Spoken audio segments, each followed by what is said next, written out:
Every NBA dynasty dies, and that's the part nobody wants to admit while they're busy making 10 straight edits about how a team is never losing again. Fans start acting like one championship suddenly means the next 5 are already sitting in a trophy case. Then reality walks in and starts throwing furniture around. The crazy part is that dynasties almost never explode overnight because they usually rot from the inside long before everybody notices. One season, a team is bullying the league. Then the next season, they're arguing over role players, tired legs, and why the bench suddenly forgot how to play basketball. The regular season usually hides those cracks because talent can cover up a lot of mistakes. But playoff basketball is usually an interrogation room where every weakness starts talking. That's why every dynasty eventually reaches the same ugly conversation where people stop asking if they're contenders and start asking who are they trading first. The biggest killer isn't even another superstar showing up, because it's usually time itself beating everyone's ass. Minutes pile up, deep playoff runs become exhausting, and suddenly players that looked invincible are missing games they would have laughed off 3 years earlier. Basic numbers can still look amazing, but a guy averaging 27 points isn't always moving the same way he did when he was 25. And that's where the eye test starts agreeing with the analytics just a little bit. You don't need advanced spreadsheets to notice when transition buckets disappear, or when a defender stops trying to recover as fast after a switch. Teams try to ignore it, because loyalty, it's a real thing. But loyalty doesn't magically reset knees, ankles, or backs after playing 100 games every damn season. That's why even the greatest cores eventually lose tiny pieces of themselves until those tiny pieces become entire playoff series. Then the salary cap walks into the room like the IRS of basketball and starts ruining everybody's plans. Winning a championship sounds fun until every role player suddenly remembers he likes money. And honestly, I can't even blame them because nobody's taking hometown discounts forever. One championship can turn a guy averaging 10 points into somebody for $20 million a year, into somebody asking for $20 million a year. And front offices have to decide whether to pay him or watch him leave. Teams with multiple max contracts eventually hit a wall where keeping everybody together becomes almost impossible under the current collective bargaining agreement and luxury tax rules. That's why championship benches slowly disappear even when the starting lineup barely changes. Fans call it being cheap, but sometimes the math literally says you can't keep the squad together. After that comes the part that nobody talks about enough, and that's the role players forgetting their role players. Confidence is amazing until somebody who hit 3 huge playoff shots start believing he's Kobe every Tuesday night. Championship teams work because everybody accepts a job, but success has a funny way of making everybody think they deserve a promotion they didn't actually earn. Suddenly possessions get weird, chemistry gets awkward, y'all. And the ball starts sticking instead of flying around the court like he used to. Coaches spend an entire season trying to convince everybody else to sacrifice again. But that's a harder speech after players get paid and hear their names on sports shows every morning. Basketball is simple until egos show up dressed up like they own the damn building. The rest of the league also refuses to sit there and clap for your own success because 30 other front offices are literally getting paid to destroy your happiness. Every offseason, another contender adds shooting, another team drafts a future star, and another coach steals something that made her offense special. What looked revolutionary 3 years ago slowly becomes normal because the NBA copies everything that works faster. Basic team stats like offensive rating or 3-point percentage can stay near the top, but everybody else keeps climbing too. So your advantage gets smaller every season.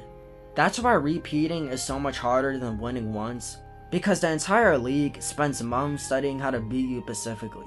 Congratulations, my nigga, you became the final boss, and now everybody got your attack patterns downloaded. Front offices also make mistakes because they're human, and one bad decision can quietly destroy years of work. Maybe it's letting a defensive wing leave because ownership didn't want another expensive contract.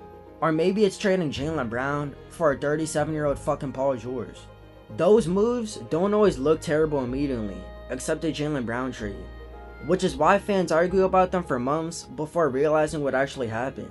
The problem is that championship windows are so small that even one missed rotation player can completely change a playoff matchup against another elite team.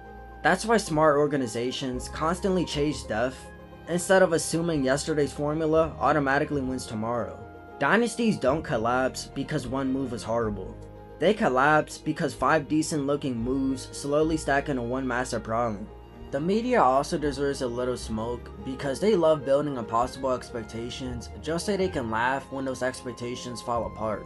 A team won 60 games and suddenly anything short of another championship gets treated like somebody committed basketball terrorism. Players hear all of that whether they admit it or not. And pressure has a funny way of making every bad shooting night feel twice as heavy. One rough week turns into fake trade rumors, random chemistry debates, and fans screaming that the dynasty is cooked before Thanksgiving. Then if the team actually loses a playoff series, everybody acts shocked even though history has been screaming the same lesson for decades. Winning is hard as hell, but staying on the top is basically trying to balance on a ladder while everybody throws bricks at you. Coaching becomes another underrated factor because eventually opponents memorize everything you like to run. Great coaches adjust, but adjustments only go so far when their personnel starts changing every offseason. The best dynasties usually survive because they evolve instead of pretending it's 3 years ago. That's where little analytical trends matter because spacing, shot selection, and defensive versatility keep changing across the league every season. A team that refuses to adapt eventually watches younger, faster, and hungrier opponents beat them using ideas that didn't even exist when their championship run started. Basketball doesn't care about nostalgia because the scoreboard has never given extra points for old memories. The funniest part is that fans always swear the dynasty will somehow beat that expectation, even though history keeps roasting that opinion every single decade. It happened to legendary teams before. It'll happen again. And somebody watching this video right now is definitely typing that their favorite squad is built different. Maybe they are for a while, but eventually contracts get bigger, bodies get older, young stars get impatient, and another franchise finally catches up. That's not failure either, because dominating the NBA for several years is already one of the hardest things any professional sports team can accomplish. Every dynasty leaves behind banners, unforgettable playoff moments, and a generation of fans who thought greatness was normal until it disappeared. The league keeps moving, the next contender takes the spotlight, and the cycle starts all over again, like basketball's most disrespectful tradition. The part that really messes with a dynasty is when the hunger starts disappearing and nobody notices it until it's way too late. It isn't that players stop caring, because nobody reaches that level without being obsessed with winning. But the desperation definitely changes after you've already climbed a mountain a few times. A team chasing its first ring plays off a different type of edge than a team defending its third. And that's just reality, y'all. Every loose ball doesn't feel like life or death anymore. Every regular season doesn't carry the same emotional weight. And those tiny differences slowly pile up. Then a younger team comes flying into the playoffs like they drank 5 energy drinks before tip-off, while the dynasty is trying to find another gear that just isn't there anymore. That's when people start saying the champions got upset, when really, the warning signs have been sitting there for the whole damn season. Another thing that quietly destroys dynasties is that stars eventually want different things. And it doesn't always have to be drama for it to become a problem. One player might want a max contract, another wants a bigger offensive role, and another starts thinking about playing close to the family before retirement. None of those things make anybody selfish, because basketball is still a business at the end of the day.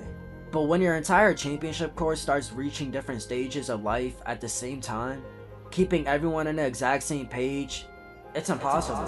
Front offices spend months trying to make everybody happy, but sometimes there just isn't a solution that works for everyone involved. That's why the end of a dynasty usually feels confusing, because from the outside, everything looked fine until it suddenly wasn't. Drafting also becomes way harder once you're successful, because congratulations, my nigga. Now you're picking near the end of every first round. The worst teams are grabbing lottery talent while you're hoping the 28th pick somehow turns into a future starter. Sometimes organizations hit on these late selections, but expecting that every year is unrealistic no matter how smart your scouting department is. Eventually, your older veterans decline, and there's nobody ready to replace them, because elite young talent is harder to find when you're constantly winning 55 or 60 games. That's one reason sustained success is so rare across the NBA. The better you are today, the harder it often becomes to build for tomorrow. Injuries don't care about legacies either, and that's probably the most brutal part of professional sports. A team can spend an entire year looking like the favorite, then one awkward landing changes everything before fans could even process what happened. People love calling teams chokers after playoff losses, but sometimes the roster that started the season literally isn't the same roster finishing it. Basic stats don't tell you how different a team looks when its best defender loses a step, or when a star can't explode to the rim the way he normally does. Championship windows are so small that losing one healthy postseason can erase an entire year's worth of work. That's cruel, but that's the NBA. Then comes the moment where the front office has to make a decision nobody wants to make. Do you keep believing in the same core because they already proved they can win? Or do you break it up?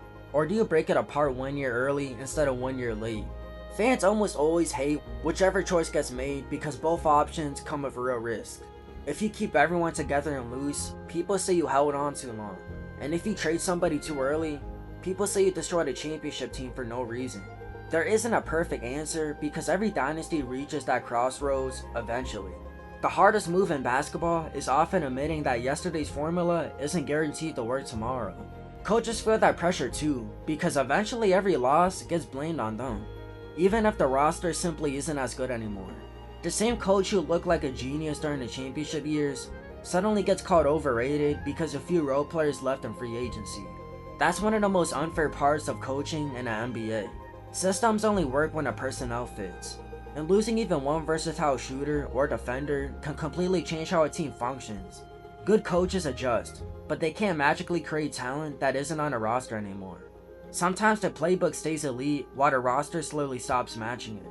What's funny is that fans always think dynasties died because of one massive moment, but it's almost never that dramatic. It's usually 20 small problems that nobody takes serious until they all show up together in May. Maybe the bench scores a little less than last season. Maybe transition defense slips a little. Maybe 3-point percentage falls from 39% to 36%. And maybe the chemistry isn't quite as neutral anymore. None of those things sound scary by themselves, but stack them together against another contender, and suddenly you're packing for vacation earlier than anybody expected. That's why basketball is so unforgiving. Tiny cracks eventually become broken walls. The league also changes faster than people really realize, and dynasties have to keep reinventing themselves just to stay alive. Rules shift, offensive trends evolve, and the value of certain players' archetypes changes almost every few seasons. Teams that dominated with size eventually have to learn spacing, and teams built around spacing eventually have to find more defensive versatility. The organizations that survive the longest are usually the ones admitting they don't know everything. The second a championship team starts believing they already saw basketball forever, somebody else comes along with a better answer. That's how progress works in this league. Eventually the dynasty becomes history instead of the present, and that's honestly how it's supposed to end. Nobody remembers those teams because they lasted forever. People remember them because for a few years, they felt impossible to beat. The banners stay in the arena, the championship highlights stay on YouTube forever, and fans keep arguing about whether the team would have beaten another great team from a different era. That's actually a pretty good ending compared to what happens to most franchises that never reach the top at all. A dynasty collapsing doesn't erase what it accomplished. It just proves how unbelievably difficult it is to stay there. So the next time a team starts looking unstoppable, enjoy it while it lasts instead of acting like the next 5 championships are already guaranteed. History has been repeating the same lessons for decades, and the NBA has never cared for how a dominant roster looked on paper. Father Time keeps showing up undefeated, y'all. The salary cap keeps collecting victims. Young contenders keep getting better, and eventually somebody takes the crown. That's not bad luck, that's the natural cycle of the league. Every dynasty gets its era. Every era reaches its ending, and the basketball finds a new king, whether the old one is ready to step down or not. That's the coldest part of this sport. And honestly, that's exactly why it's so damn entertaining. People also forget that once a dynasty becomes the team to beat, every Tuesday game suddenly turns into somebody else's NBA Finals. A rebuilding team might sleepwalk through half of the season, but the second that defending champs walk into the building, everyone starts playing like they're trying to earn a max contract overnight. That's exhausting, especially over an 82 game schedule because you're rarely getting any C game anymore. The championship team has to bring real energy almost every night just to avoid getting embarrassed on national television. Eventually, those extra possessions, extra minutes, and extra emotional battles start stacking on top of years of deep playoff runs. That's one of the hidden taxes that no one ever brings up. The crazy thing is, dynasties usually don't realize they're ending while they're actually ending. Inside the locker room, everybody still believes another run is possible, because why wouldn't they after they've already accomplished it together? Confidence is necessary, don't get me wrong, but sometimes confidence also makes it harder to recognize that the league has quietly caught up. One playoff loss becomes, we just need better health. Then another becomes, we just need one more shooter. And before you know it, the roster barely resembles the one that won a championship a few years ago. Every move feels logical by itself, but together, they're evidence that the original formula isn't working anymore.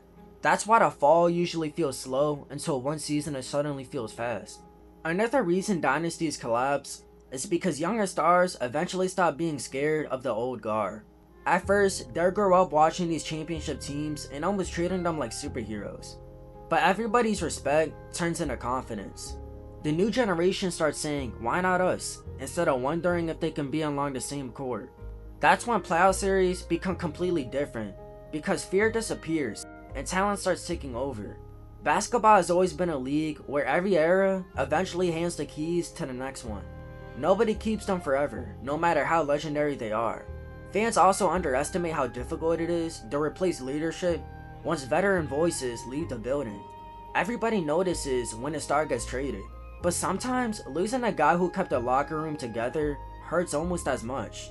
Leadership doesn't show up in points, rebounds, or assists, but it absolutely shows up when a team starts facing adversity. Championship teams usually have veterans who calm everybody down after an ugly loss instead of letting frustration spread. Once those players retire or leave in free agency, somebody else has to fill that role, and it's not always easy.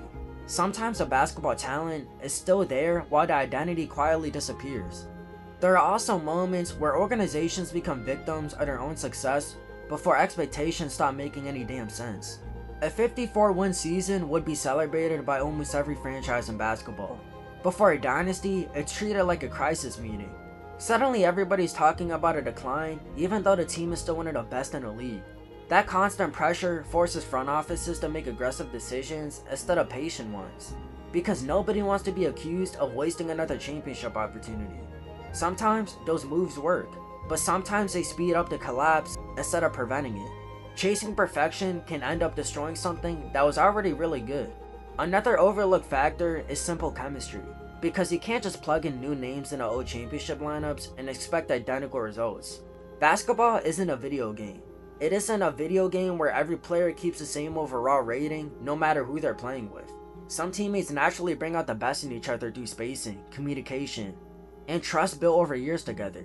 Once those connections disappear, replacing them takes far longer than fans usually expect. That's why teams that look incredible on paper sometimes feel disconnected once the season actually starts. Talent matters, don't get me wrong, but chemistry decides a lot of games than people like admitting. Even ownership plays a bigger role than people realize, because every dynasty eventually becomes expensive enough to test how committed an organization really is. Luxury tax bills climb into ridiculous territory, and suddenly every roster comes with financial consequences that fans never have to think about. Some owners are willing to keep paying whatever it takes, while others start looking for cheaper solutions around the edges. Those smaller budget decisions can slowly weaken a championship roster. Nobody notices immediately because the stars are still there. Then the playoffs arrive, and the missing depth becomes impossible to ignore.